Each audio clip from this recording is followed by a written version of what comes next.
Work your ass off. There is no magic pill. It drives me crazy to go to the gym. You read 1 hour a day. I went and worked out 5 hours a day, and I was working on construction with 24 hours a day. Organize your day. Work hard. I'm here to talk about success.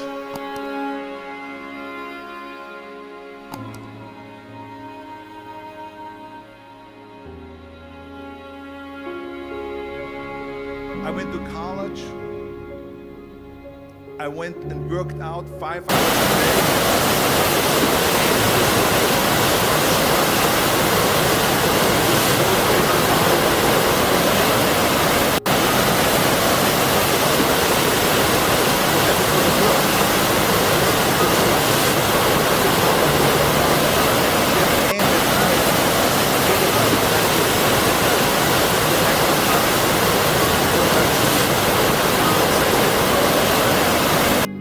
was not one single minute that I wasted. And this is why I'm standing here today. At the age of 20, I went to London and I won the Mr. Universe contest as the youngest Mr. Universe ever. And it was because I had a goal. You see, if you don't have a vision of where you go, and if you don't have a goal where you go, you drift around and you never end up anywhere. 74% hate their job in America. The majority of people don't like what they're doing because they're really not doing it because they didn't have a goal and didn't follow the goal. They just aimlessly drift around and then all of a sudden there's a job opening, so they get their job because you have to work. But then when you work, it's a chore. It's work. It's not fun. So if you think about it, only a quarter of the people really enjoy what they're doing in life. So people always ask me, when they saw me in the gym in the pumping iron thing, I said, why is it that you're working out so hard? 5 hours a day, 6 hours a day, and you have always a smile on your face. Others are working out just as hard as you do, and they look sour in the face. Why is that? I told people all the time, I said, because to me, I'm shooting for a goal. In front of me is the Mr. Universe title. So every rep that I do gets me closer to accomplishing that goal, to make this goal, this vision turn into reality. Every single set that I do, every repetition, every weight that I lift will get me a step closer to turn this goal into reality. So I couldn't wait to do another 500-pound squat. I couldn't wait to do another 500-pound bench press. I couldn't wait to do another 2,000 reps of sit-ups. I couldn't wait for the next exercise.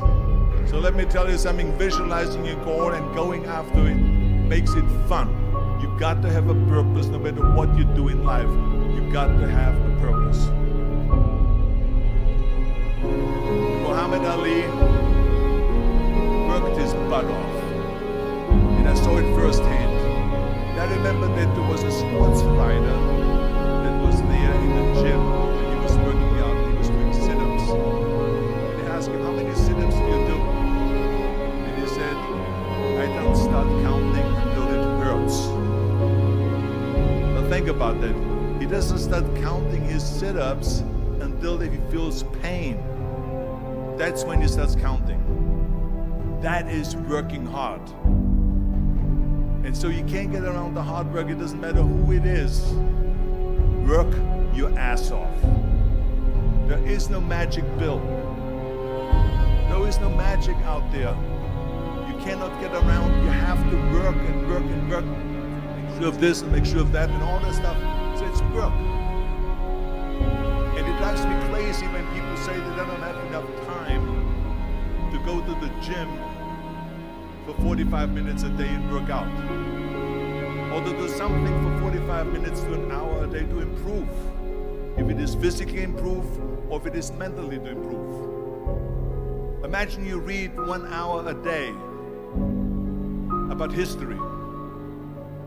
How much you will learn after 365 hours in 1 year.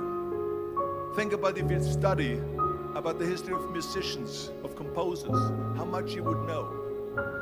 Imagine if you would work on the business, some business you develop every day for an hour. Imagine how further along you can go. You get it. So it drives me nuts because people say we don't have the time. We have 24 hours a day. We sleep 6 hours a day. So that gives you still 18 hours. There's someone shaking their head out here. I don't sleep 6 hours, I sleep 8 hours, right? Or just sleep faster. So we have 18 hours a day. The average person works around 8 to 10 hours. So let's assume it's 10 hours, 8 hours then. Then you travel around an hour a day. Maybe 2 hours a day. So now you have still 6 hours left. What do you do with the 6 hours? What do you do with the 6 hours?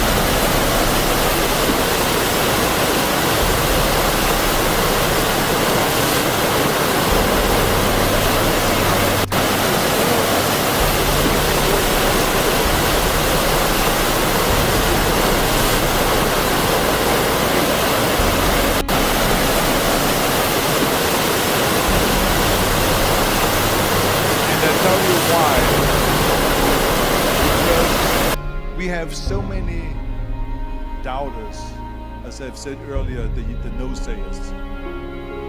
We have so many of those people that say no and you can't do it, it's impossible.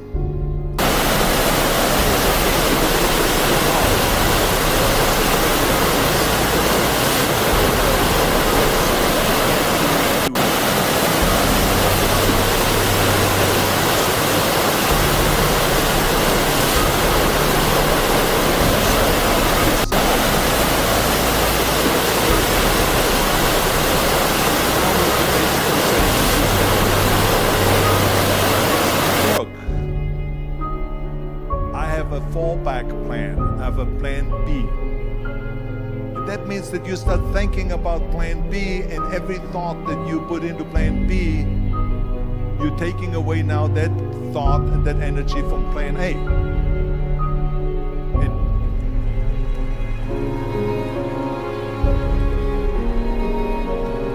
And it's very important to understand that we function better if there is no safety net, because plan B becomes a safety net. It says that if I fail, then I fall and I get picked up and I have something else there that will protect me.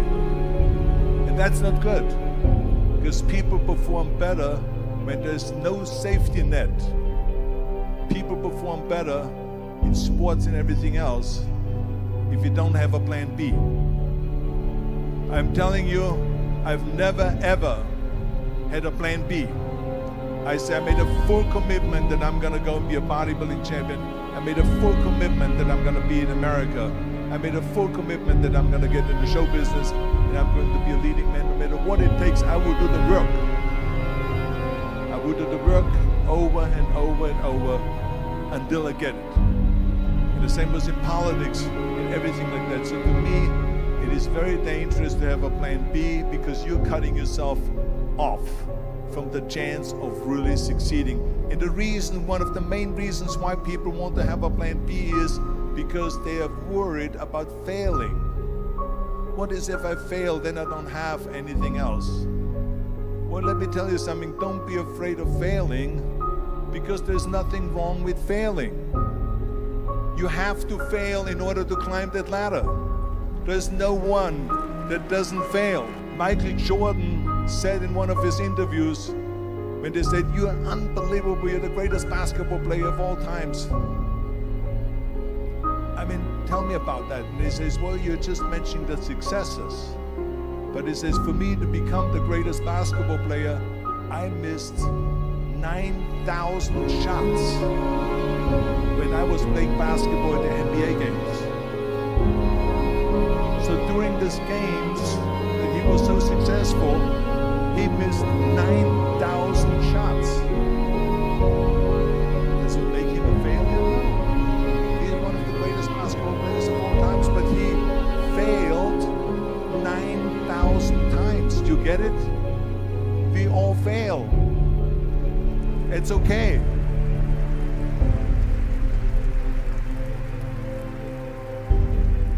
What is not okay is that when you fail, you stay down.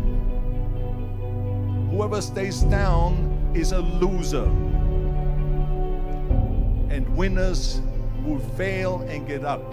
Fail and get up. Fail and get up. You always get up. That is a winner. That is a winner. I failed in bodybuilding. I lost bodybuilding competitions. I lost powerlifting competitions. I lost weightlifting competitions. I had movies that went to the toilet that were terrible, got the worst reviews. And in politics, I remember I had many of the initiatives on the ballot, and we lost. My approval rating in California went down to 28%, and then it went back up again, and I won again the governorship. Hey, we all lose. We all have losses. This is okay, and this is why I say don't be worried about losing, because when you're afraid of losing, then you get frozen. You get stiff, you're not relaxed. You got to be, in order to perform well in anything, if it's in boxing or if it is on your job or with your thinking, is only happening when you relax. So relax. It's okay to fail. Let's just go all out and give it everything that you got. That's what it is all about. So don't be afraid to fail.